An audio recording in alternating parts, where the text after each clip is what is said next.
Hello YouTube, this is OBIS. Thank you for joining me for another sound design tutorial. In this week's episode, we will be taking a look at making a tech bass, like a tech house, deep house bass. You could call it a disco bass. I'll just show you and you could decide.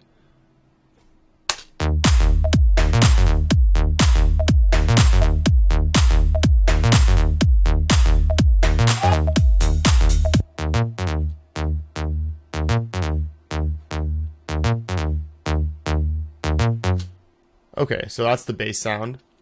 It's good for all styles. It's definitely, you hear it a lot in deep house and tech house. But you can use it for any style of music you like. So in this case, I am using UHE's HIVE. This is a preset that I made for one of my sound packs.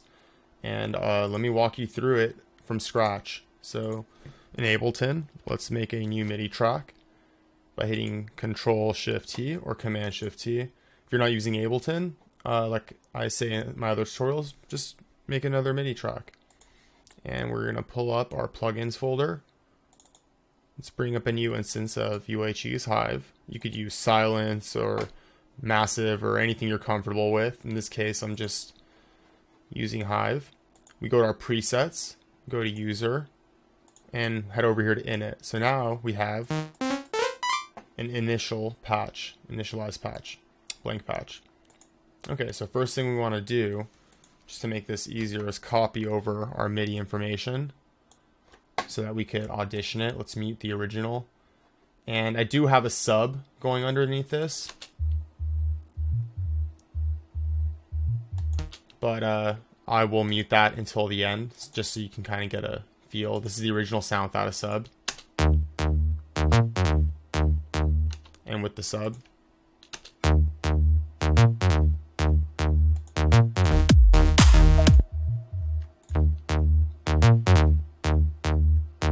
There you go. That's with the sub. So that's basically what we're going to be aiming for. But in this case, I'm going to mute the sub, the original, and let's start designing. Let's open it up. In oscillator 1, we want to choose a square wave. We're going to bring it down by an octave.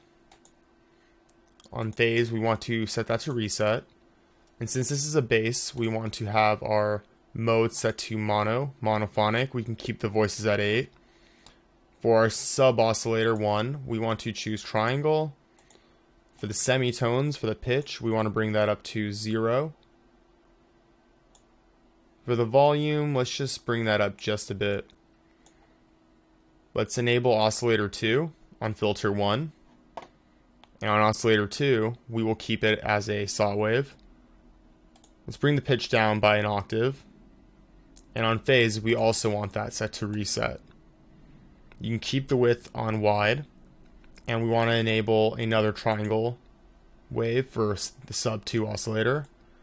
Let's bring the pitch up to 0 as well. And let's just bring up the amplitude as well. This is just going to give us a little more body in the low end. A little more presence. We can go to our amplitude envelope. So this is going to control the overall sound. And we want to bring up our sustain all the way up. And we want to bring our decay all the way up. As well as the release a little bit. And let's hear how that sounds so far. Well, let's solo it first. How about that? Okay, so doesn't sound like our finished result, but we have to start, from somewhere. So you're definitely going to start hearing it come out in the next step, which is the filter modulation, filter cutoff. So let's just bring our cutoff almost all the way down. So let's hear that. Just so you're barely hearing it in there. Now you're going to bump up your modulation envelope all the way up, and to control the modulation, this is your envelope, mod 1 in this case, or you could choose mod 2, which is over here, but in this case we're selecting mod 1. Our amount is all the way up, in this case called depth, and we want to put our attack all the way down, our sustain all the way down, and we want to basically play with our decay. So let's play this back.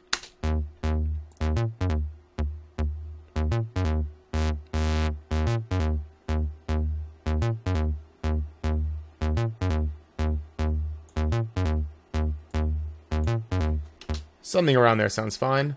We can bring the velocity up, that way it's velocity sensitive, and the cutoff will change by slight variations depending on how high or low on the keyboard you play. We can just set it to a little over halfway.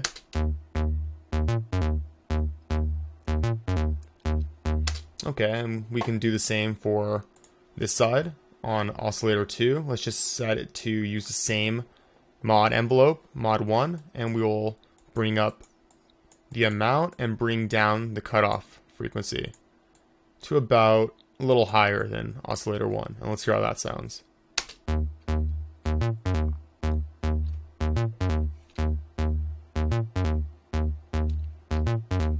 Okay, so we're getting there. Okay, we're getting there. So next thing I would do is the effects, and we would pick a distortion. You have a few different kinds of distortions in Hive. You have soft clip, hard clip, fold back, and corrode. We will pick fold back, and let's just bring down the mix a bit, and let's just play with the amount. And the tone, you could leave it roughly there. Let's just play with the amount.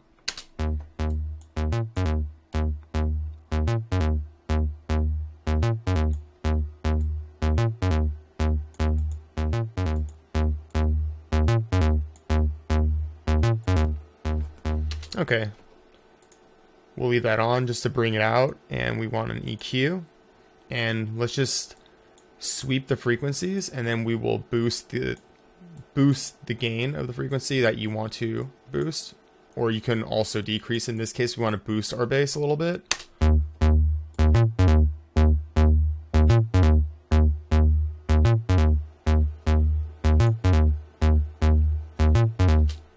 And let's decrease the mids a bit.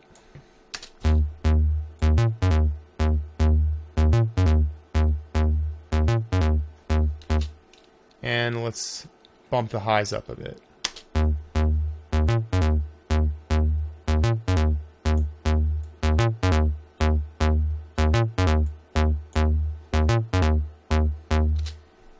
Next, we can add some reverb. Let's bring the mix almost all the way down.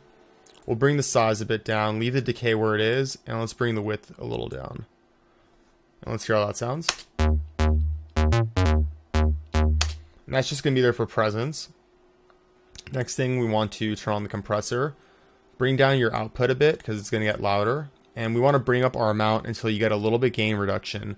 So you'll see a little white line start to fill up the meter. So let's play that.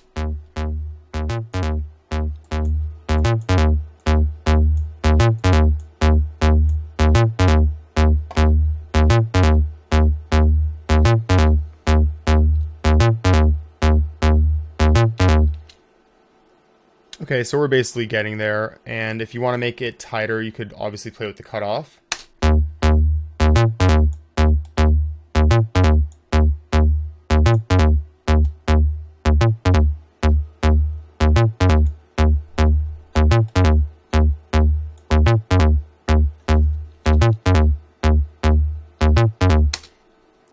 Okay, so that's roughly the sound, and let's hear that with a sub underneath it.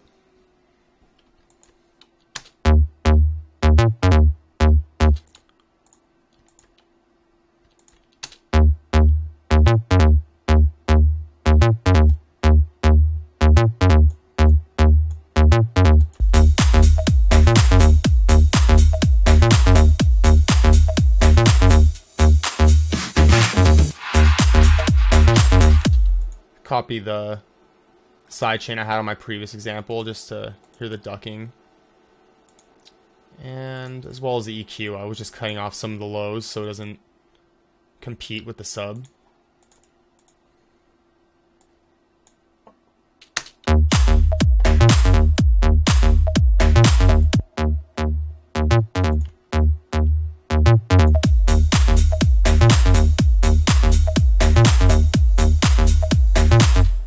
Another thing you can do just to add some more expressiveness is map the mod wheel to the filter cutoff.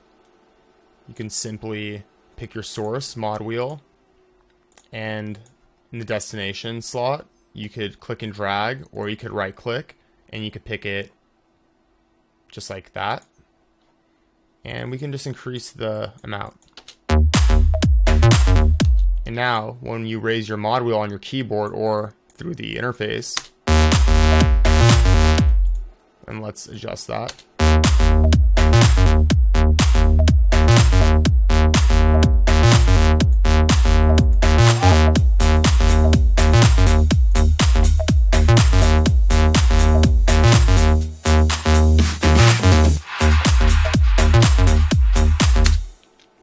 For the pitch bend, you could put it up and down 12. That way, if you were going to be doing any pitch automation or modulation in your DAW, you could have even octaves. You could do up to 24 or minus 24, or you could just leave it at 2. But for basses, it's good to have the octaves. That way you could do some pitch downs. And yeah, so that's about, that's basically it. And thank you for tuning in, and hope you learned something. Please subscribe, and hope you enjoyed.